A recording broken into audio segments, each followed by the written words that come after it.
everybody, Tony D and Little Joan with a hot take on the RNC's first night. I thought it was solid. I would give it probably an A minus, maybe an A. I missed the beginning of it, but overall, way more positive than the Democrats. The Democrats tried to be positive, but I felt that their presentation was fake. You know, it was this, when they tried to do comedy, like when Julia Louis-Dreyfus tried to do comedy, it felt forced. It felt smug and superior. It didn't feel genuine. Their crisis is totally fake, because I believe that their crisis is Donald Trump is the leader of Germany in World War II, and this is not how you act if you actually have a guy who's like that in power. That's not how you act. You do what the resistance fighters did in World War II. They're not doing that. None of these people are. They are still living in their mansions, and they are still, they're going on Twitter, and they're doing like very light politics. They're sort of spreading themselves thin, and oh yes, I of course hate Donald Trump. Well, I hate him more. That kind of thing. It's all very. It's like watching the big wigs in the Hunger Games talk about politics. I mean, they're so tone deaf and so out of touch. Now, the Republicans came off as professional, in my view. They weren't tone deaf or out of touch. They were in touch with the riots and the creeping socialism and communism in this country. Now, some of it's a little hyperbolic, but a lot of it wasn't. When Steve Scalise came out and talked about his experience being shot by a left-wing extremist, you can't deny that. That's not hyperbolic. That happened.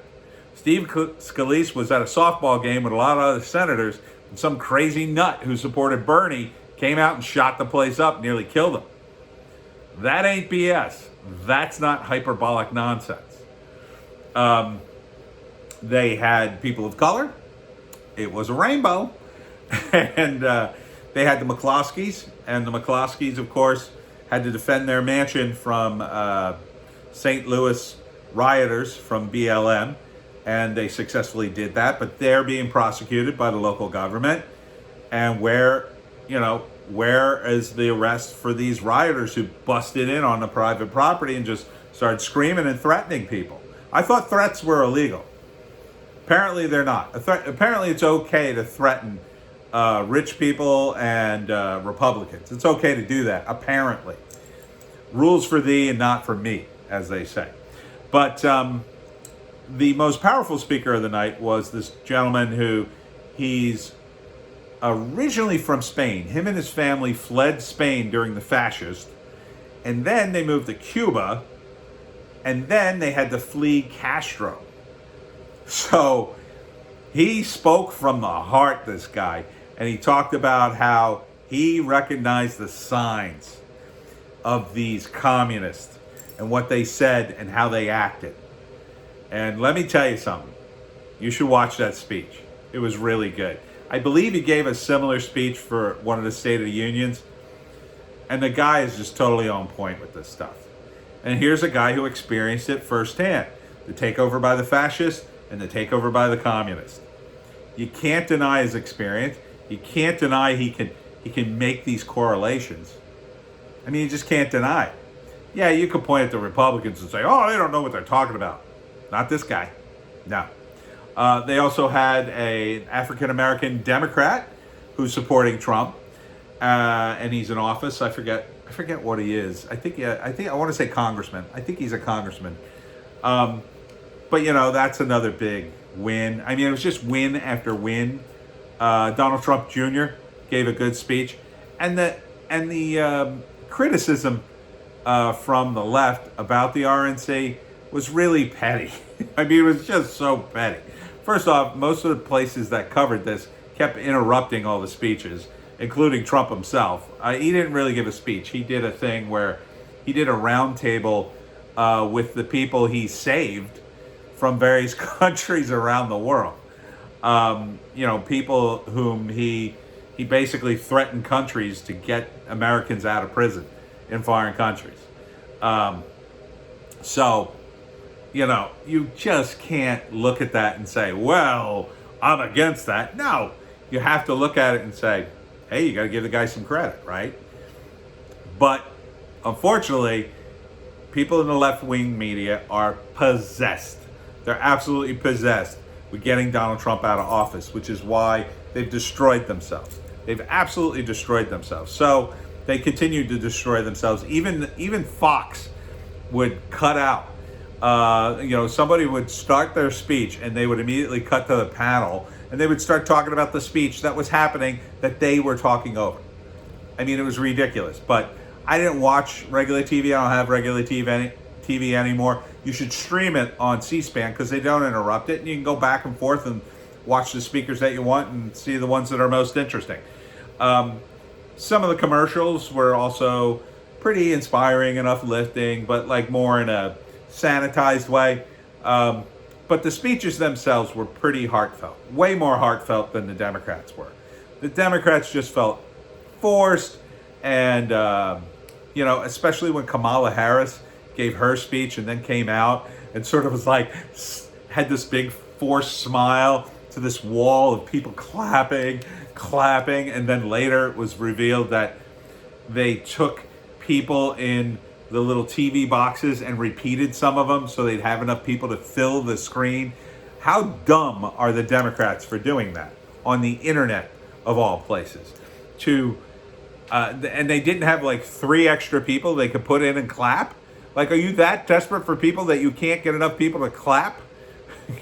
It's insane. But the RNC was very positive.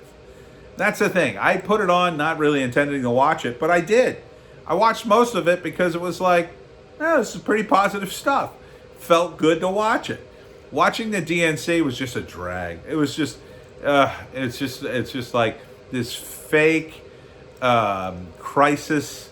Everything's going to hell. You got to put us in power. It's the only way to save America. The Republicans were like, we got to beat communism. How do you disagree with that? I mean, I guess some of you communists out there are like, oh, shut up. Karl Marx is awesome. But most of us, most normal people, don't like communism. And America is not ready for communism. Hate to tell you. I don't think it ever will be, unless you idiots actually take over the school system. Maybe you could make communism work somehow. But even then, I think you're just pushing your luck further and further. And you don't have the numbers. That's the main thing. You don't have the numbers. There's this small group of BLM guys or Antifa guys. I don't know which one. But apparently they're traveling cross country, stopping in various locations, videotaping themselves, harassing people, and screaming Black Lives Matter and all sorts of nonsense. There's another incident in Washington, D.C. of BLM yelling at restaurant diners to do the Black Power salute, or else they screamed at them some more. I'd be like, get out of here. I'm eating. Why are you here? I'm paying for this meal. Get the F out. It's a weird thing to do, to interrupt people while they're eating. First off, it's the rudest thing you could possibly do, right? I mean, you're eating in a restaurant outside, and then a group of maniacs come up and start screaming at you about politics. Really? And let's be honest, you people don't care about politics. You don't. You play at politics like you know something, but you don't give an F about Black lives or politics or anything. You're just about, we have this sort of free pass to cause a bunch of mayhem, and that's what you're going to do until November rolls around. And either way, it ends. Either way, your free pass gets pulled. Either Trump will pull it, or Biden, and let me tell you something, you don't want Biden in, because Biden can't just start arresting you. Biden will have to eliminate you. Like, he'll have to purge you. And that either means long jail sentences or he'll kill you. I'm telling you. Do not trust the Democrats on this. Remember what they did in Waco. Remember what they've done to all extremists. They do not respond well to people who rise up against them. They kill them because they're prepared to rationalize it.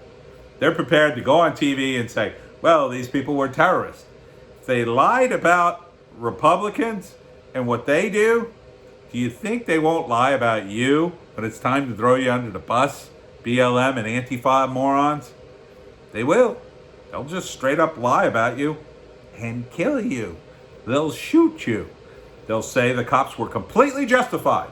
They'll do a 180. Yeah, you think they're going to continue this narrative of like, oh my God, the cops are so out of control. They will do a 180 like that. They'll put more cops on the streets. Remember who created the anti-crime bill? It was Joe Biden. Joe Biden. Oh, and he'll disarm you too. He'll try to make every place Chicago. But the Republicans, for all their faults, and they got faults, they're doing very well. And they don't just use socialism and communism as a a booga booga. They use it in a smart way. Like, they weren't beating me over the head with things. Their speeches are well written and thought out. There's thought. You can hear it in the speech. When you listen to the Democrats, it's just soaring rhetoric. It's just pandering. Did people think about it? Yeah, kind of, but it's very surface. It's very surface and emotional because there's nothing left for the Democrats to offer. What is there to offer at this point? They offer Biden isn't Trump. Everything's going to hell. Put us in charge. That's not a platform. That is a criticism of the Republicans and Trump, but it doesn't ring true. It's like the boy who cried wolf. Nancy Pelosi has finally kicked up her rhetoric to say Republicans are enemies of the state, which I think is too far. It's too far for a sitting Speaker of the House to speak like that.